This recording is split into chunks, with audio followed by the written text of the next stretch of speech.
Walang kasinungalingan, serbisyong totoo lang.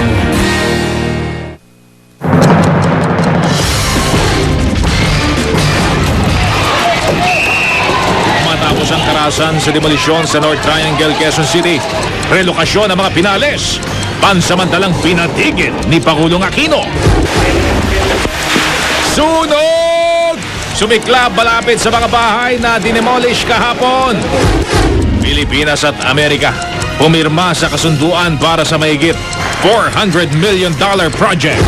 Mga Pinoy, pinuri ni U.S. Secretary of State Hillary Clinton. I know how smart the Filipino people are. I'm not sure there's any group of people anywhere in the world that work harder than Filipinos. Pananghaliang hotdog ni Pangulong Aquino sa New York. Pinag-uusapan, umani ng iba't ibang reaksyon. Mga estudyante sa Maynila nagmarcha laban sa pagtatapya sa budget sa edukasyon. Nakagirian ang mga pulis. Tony Boy Cuangco nagsalita na kaugnay sa pagkakabanggit sa kanyang pangalan sa Senate hearing sa Weteng. Sinermonan pa ang media. US President Barack Obama sinigawan ng mga rallyista habang nagtatalumpati sa New York. Eroplano nag-crash nang mawala ng kontrol sa airshow sa Indonesia. Mag-iisang taon makalipas ang pananalasa ng Bagyong Ondoy.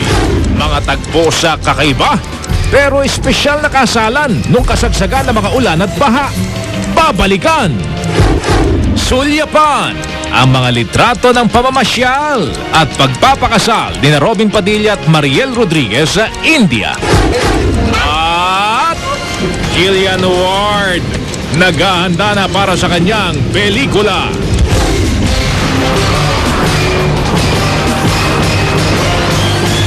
Mula sa GMA Network Center, narito si Mel Bianco.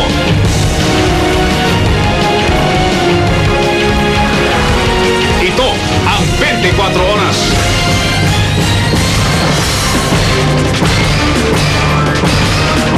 Magandang gabi po, isang araw matapos ang sagupaan ng mga pulis at informal settlers sa demolisyon sa North Triangle, Quezon City. Iniutos ni Pangulong Aquino na itigil muna ang relocation ng mga apektadong pamilya. Gusto raw muna kasi ng Pangulo na matiyak ang lagay ng mga residente at malaman kung nasunod ng tama ang relocation program. Mula sa EDSA Quezon City, nakatutok live si Sherry Ann Torres. Sherry Ann. Yes, Mel, isang araw nga matapos ang banggaan ng mga residente ng Sitio San Roque II at ng mga kagawad ng pamahalaan na pilit na nag-aalis sa kanila sa kanilang komunidad ay muling natunghayan ng buong mundo ang kaguluhan sa demolisyon dito nga sa Sitio San Roque sa Barangay Pag-asa. Umulan ng mga bato, nagkagirian at gitgita ng mga residente ay nambato rin. Hindi inatrasan ng demolition team na gumanti rin ng pambabato. Sa dami ng mga anti-riot police na pinadala, animoy may gerang sumiklab. Kaya naman mismong ang Pangulo na ang pumagitna. Tigil muna natin yung involuntary relocation until bumalik ako doon sa at mapag-usapan natin dahil gusto ko masigurado yung kalagayan ng ating mga informal settlers. Ito raw ang eksaktong sinabi ni Pangulong Aquino kay Chito Cruz, General Manager ng NHA. Bandang tanghali raw ng tumawag ang Pangulo para ipatigil ang relokasyon ng mga residenteng tumatanggi sa alok. Gusto raw kasi nitong makita muna kung nasunod ng tama ang relocation program ng pamahalaan at ang lagay ng mga residente ng Sitio San Roque bago nito payagan ang anumang susunod na aksyon ng pamahalaan kaugnay sa demolisyon. I requested all our law enforcement and all our people to muna leave the area, no, because we'd like to preserve the status quo. Kapulong ni Cruz, sila Vice Presidente at HUDCC Chairman Jojo Marbinay nang tumawag ang Pangulo. Sabi ni Binay, kita niya nasunod naman ng husto ang bawat utos sa relocation program. Agad ding nilinaw ni Binay na di na pwede pang itayong muli ang mga bahay na naalis na.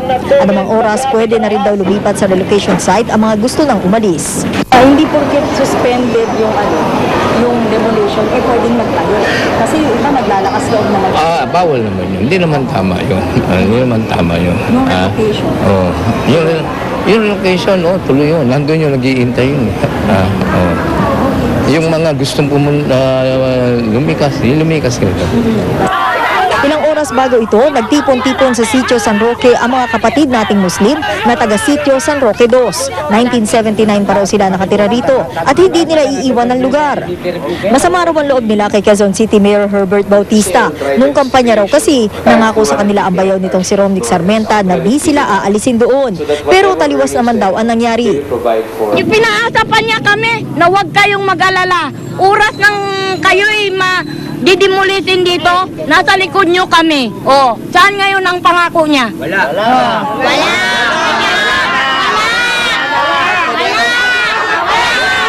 Pagkatapos niya pakinaba ngayon, 9,000 pamilya na buto, sasabihin niya, itatanggi niya. Makonsensya ka naman bilang Mayor Herbert.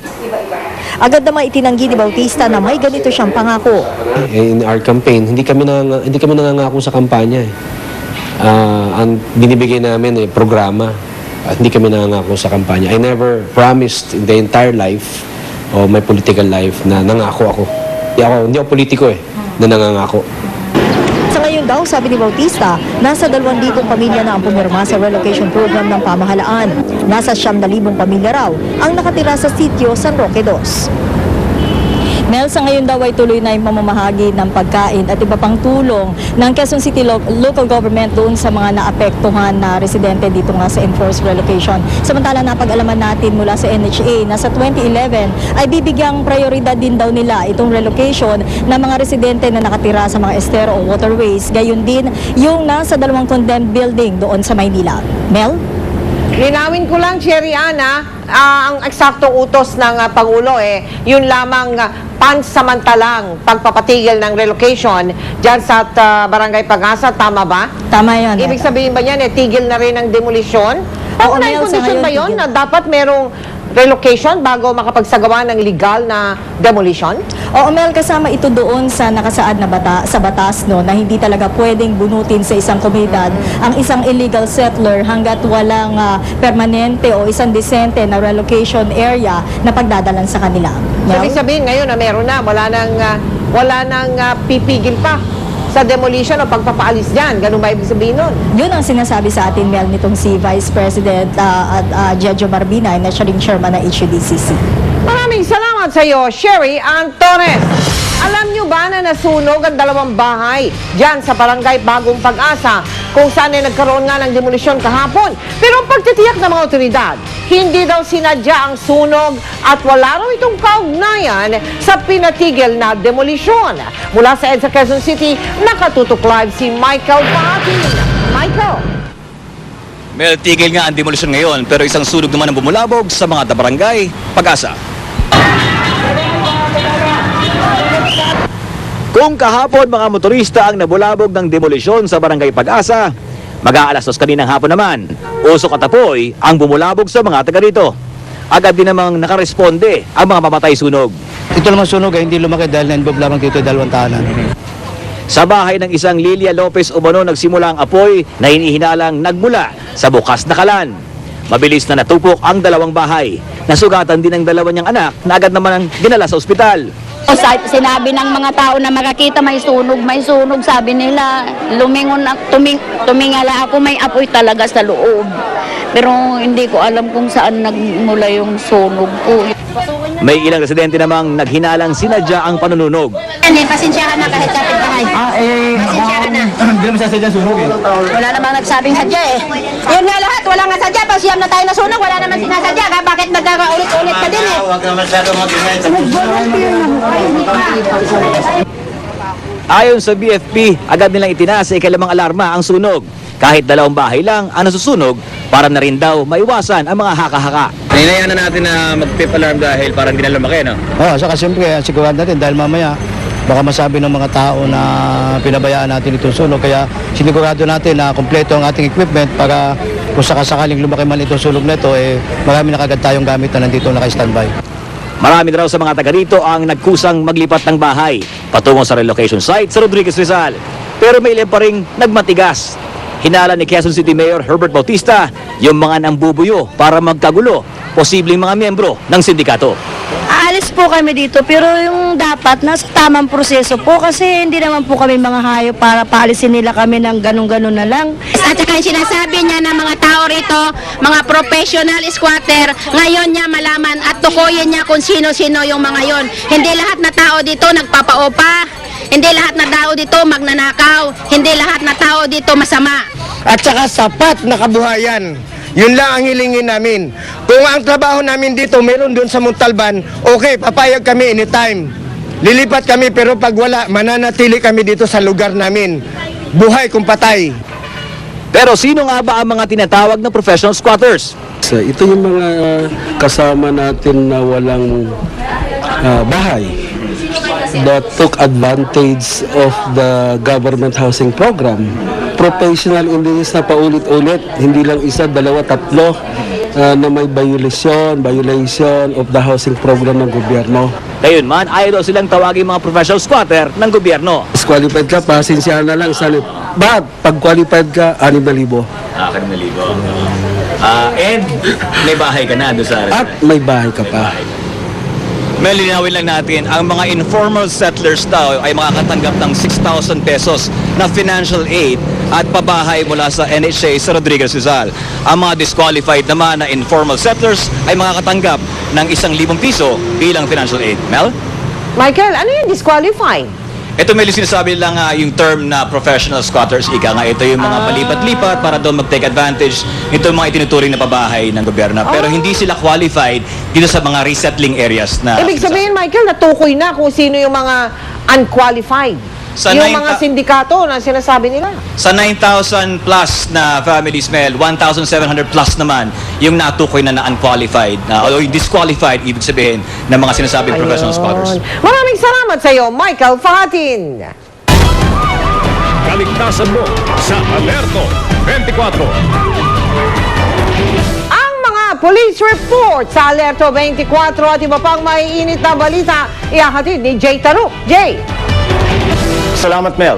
Nagdudulot ng pangamba sa ilang residente sa Tondo, Maynila ang ilang poste ng kuryente roon. Tila nanganganib na raw sila na mabagsakan ng mga ito anumang oras. Si Cedric Castillo, naka-alerto, 24. Gulpi de gulat ang pambabayong ginawa ng bagyong Basyang sa Metro Manila nitong Hulyo. Habang natutulog kasi ang buong syudad, sabay-sabay na nagliparan at nagbagsakan ng mga puno, maging ang mga infrastruktura. Gaya ng posting ito sa Tondo, Maynila na nakuna ng aming team na humilig na sa lakas ng hangin. Kagabi nang muli naming madaanan, napalitan na ang kahoy na poste ng mas matibay na konkreto. Magandang balita na raw sana para sa mga residente.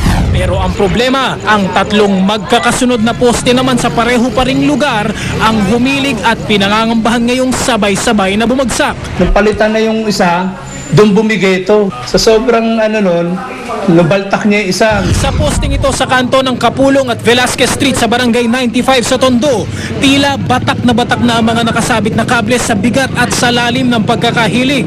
Ayaw na rin daw gumana ng traffic light na ito na animoy sinasandala na ng poste. Kung susuriin naman ang pinakapuno ng poste, binubukbok at nagbibiyak na ang kahoy. Kaya sa bawat araw na lumilipas, wala raw magawa ang mga residente kundi mag-abang na lang sa napipintong panganib. Kung maraming dumadaan sa sakyan, yung mga bata nag-aaral. Pagka bumigayan, ba't yung bibigay yung dalawa na yun? Terminal lang pwede ka. Ano mangyayari pag tumaob doon? Yun, madidisgrasya sila, di ba? Aabutin sila talaga. Idinulog na ng barangay sa Meralco ang sitwasyon, pero makakapagkumpuni lang daw ang Meralco kung magsasagawa muna ng repair ang National Grid Corporation of the Philippines o NGCP. Pero ang tugon na nakarating daw sa mga residente. Sinasabi nga wala nang linya raw yan at ang napor daw ang may sagot. Palitan na lang ng bato kasi kaysa nakaganon at baka makadisgrasya. Ang sabi raw nila wala silang budget. Hihintay pa ba natin na magkaroon ng aksidente? Cedric Castillo, naka-alerto, 24.